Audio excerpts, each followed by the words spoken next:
ஒரு செய்தி உங்கள்கிட்ட பகிர்ந்துக்கிட்டுமா?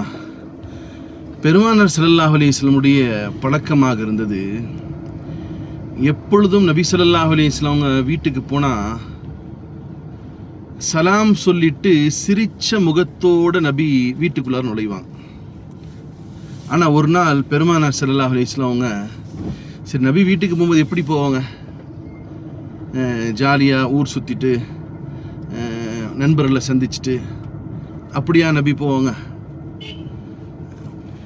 போகும்போது ரோட்டில் நபியை பார்த்து பொய்யர் சொல்லுவாங்க, நபி செல்லக்கூடிய பாதையில் முற்கள் போடுவாங்க, நபி போகும்போது அவரை பார்த்து பைத்தியக்காரன்னு சொல்லுவாங்க, நபியை அடிச்சிருக்கிறாங்க, நபி ஏசிருக்கிறாங்க, நபி அவமானப்படுத்துவாங்க.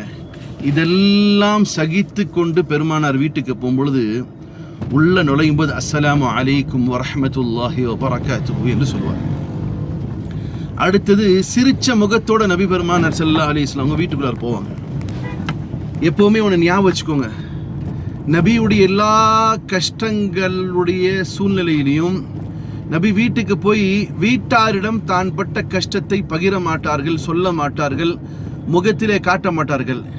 போகிற வழியில் ஒரு ஆள் நபியை அசிங்கப்படுத்தியிருந்தா, திட்டி இருந்தா, அவமானப்படுத்தியிருந்தா எல்லாத்தையும் தாங்கி கொண்டு பெருமானார் வீட்டுக்குள்ளார போகும்போது சிரிச்ச முகத்தோடு அஸ்ஸலாமு அலைக்கும் வரஹ்மத்துல்லாஹி வபரகாத்துஹு என்று சொல்லிவிட்டு உள்ளே செல்வார்.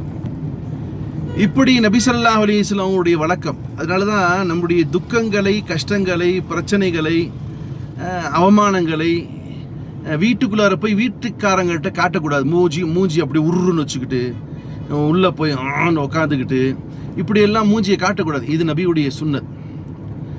ஒரு நாள் அப்படி பெருமானார் உள்ளே போகும்பொழுது சலாமும் சொல்லலை, மூஞ்சி வாடி போய் கிடக்குது. பெருமானார் இடத்துல ஹதீஜா அம்மையார் கேட்குறாங்க, யா ரசூலுல்லாஹ், இன்னைக்கு முகம் ஒரு மாதிரியா இருக்கு, இன்னைக்கு உங்களுடைய செயலில் மாற்றம் தெரியுதேன்னு கேட்குறாங்க. இல்லையே, நான் நல்லா தானே இருக்கேன், என்ன பிரச்சனை?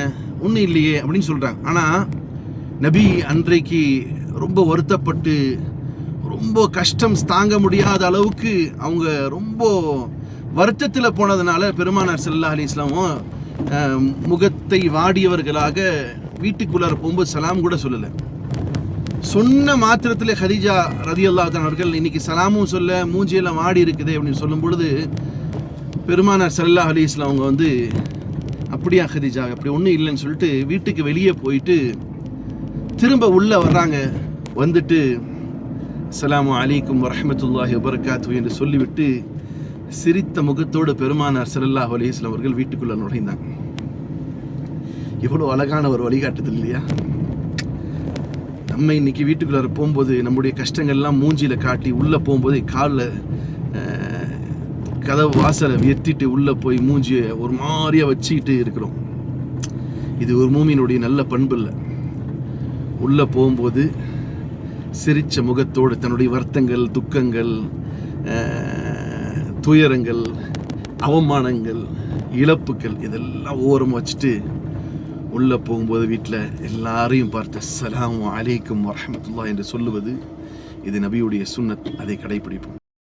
இந்த சொன்ன சம்பவம் இருக்குது, நபியுடைய முழு வாழ்க்கையில் ஒரே ஒரு முறை நடந்த சம்பவம். அந்த சம்பவம், அந்த நிகழ்வு இருக்கு இல்லையா, அது வெளியே போய் நபி உள்ளே வந்து சலாம் சொல்லிட்டு ஹதீஜா ரலியல்லாஹு அன்ஹா என்னத்துன்னு சொல்லுவாங்க, ஹதீஜாவே, ஒரு அழகான நன்மை தரக்கூடிய காரியம், அதை நான் இன்னைக்கு மிஸ் பண்ணிட்டேன், அதை நினைவு கூற வைத்து எனக்கு உதவியதற்கு ஜஸாக்கல்லாஹ் ஹைர், உங்களுக்கு அல்லாஹ் நற்கூலி வழங்குவானாக என்று நபி ஸல்லல்லாஹு அலைஹி வஸல்லம் அவர்கள் ஹதீஜா அம்மையார் இடத்துல சொன்னார்கள். நற்பண்புகள் யாராவது நினைவுபடுத்தினா அதை உடனே செய்யவும் செய்யணும். அஸ்ஸலாமு அலைக்கும் வரஹ்மத்துல்லாஹ்.